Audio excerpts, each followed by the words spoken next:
ಬಿಜೆಪಿಯಲ್ಲಿ ದಿನೇ ದಿನೇ ಬಂಡಾಯದ ಬೇಗೆ ಭುಗಿಲೇಳ್ತಾ ಇದೆ. ಅದರಲ್ಲೂ ಮಾಜಿ ಕುಚುಕು ಜನಾರ್ದನ ರೆಡ್ಡಿ ವಿರುದ್ಧವೇ ಶ್ರೀರಾಮುಲು ಸಮರ ಸಾರಿದ್ದು ಪಕ್ಷ ಬಿಡೋಕು ರೆಡಿ ಎಂದಿದ್ದಾರೆ. ಅಷ್ಟಕ್ಕೂ ಸಂಡೂರು ಸೋಲಿಗೆ ಕಾರಣಗಳೇನು? ಇದೆಲ್ಲವನ್ನು ನೋಡೋಣ ರಾಮುಲು ರಣಕಹಳೆ ನ್ಯೂಸ್ ಟಾಪ್ 9 ನಲ್ಲಿ.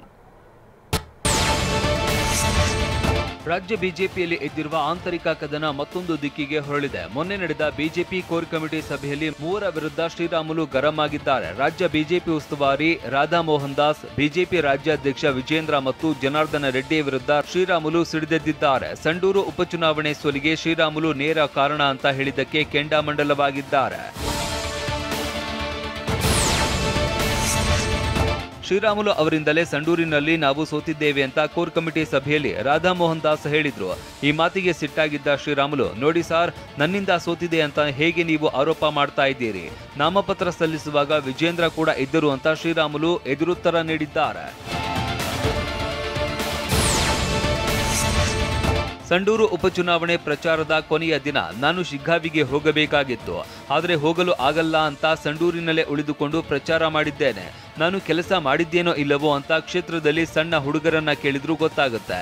ಈ ರೀತಿ ಆರೋಪ ಮಾಡೋದು ಸರಿಯಲ್ಲ.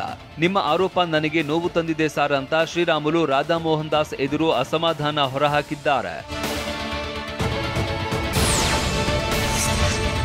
ನೀವು ಸರಿಯಾಗಿ ಕೆಲಸ ಮಾಡಿದ್ರೆ ಸಂಡೂರು ಗೆಲ್ಲಿಸ್ತಾ ಇದ್ರಿ ಅಂತ ರಾಧಾ ಮೋಹನ್ ದಾಸ್ ಶ್ರೀರಾಮುಲುಗೆ ನೇರವಾಗಿ ಹೇಳಿದ್ರು.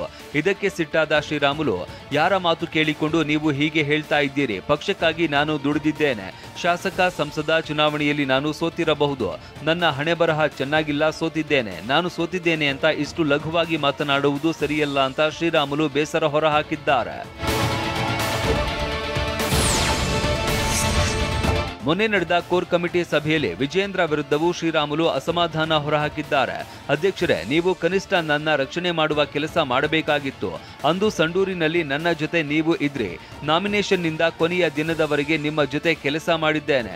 ಇಷ್ಟು ದೊಡ್ಡ ಆರೋಪ ಮಾಡಿದಾಗ ರಾಜ್ಯಾಧ್ಯಕ್ಷರಾಗಿ ನೀವು ಹೇಳಬೇಕಾಗಿತ್ತು. ಆದರೆ ನೀವು ಹೇಳದೆ ಇರುವುದು ನೋವಾಗಿದೆ ಅಂತ ಹೇಳಿದ್ರು.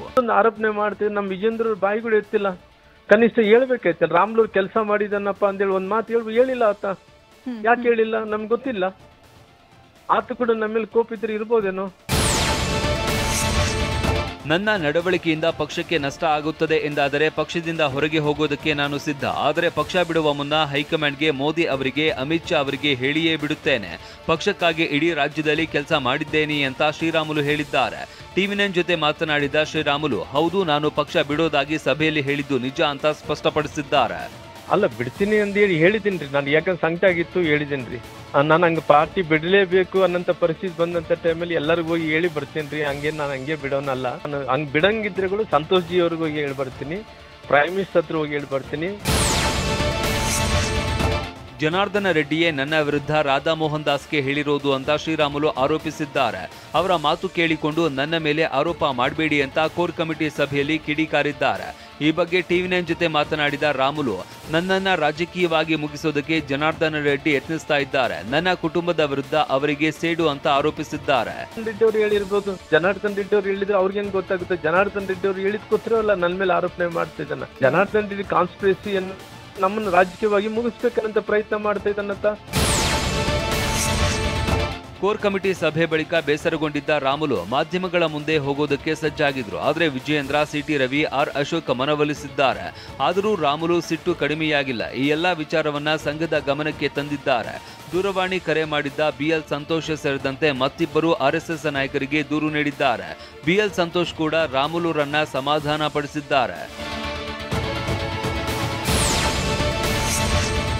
ಶ್ರೀರಾಮುಲು ತಮ್ಮ ವಿರುದ್ಧ ಮಾಡಿರುವ ಆರೋಪದ ಬೆನ್ನಲ್ಲೇ ಶಾಸಕ ಜನಾರ್ದನ ರೆಡ್ಡಿ ಇವತ್ತು ಮಧ್ಯಾಹ್ನ 12ಕ್ಕೆ ಬೆಂಗಳೂರಿನ ನಿವಾಸದಲ್ಲಿ ಸುದ್ದಿಗೋಷ್ಠಿ ಕರೆದಿದ್ದು ಕುತೂಹಲ ಮೂಡಿಸಿದೆ. ಇನ್ನೊಂದೆಡೆ ಶ್ರೀರಾಮುಲು ಬಳ್ಳಾರಿಯ ಕೂಡ್ಲಿಗಿ ಕ್ಷೇತ್ರಕ್ಕೆ ಬಾರದಂತೆ ತಡೆಯಲು ಬಂಗಾರು ಹನುಮಂತ ನೇತೃತ್ವದಲ್ಲಿ ಬಿಜೆಪಿ ನಾಯಕರ ರಹಸ್ಯ ಸಭೆ ನಡೆಸಿದ್ದಾರೆ. ಸ್ಥಳೀಯರಿಗೆ ಟಿಕೆಟ್ ಕೇಳೋಣ ಅಂತ ಸಭೆಯಲ್ಲಿ ಸಮಾಲೋಚಿಸಿದ್ದಾರೆ.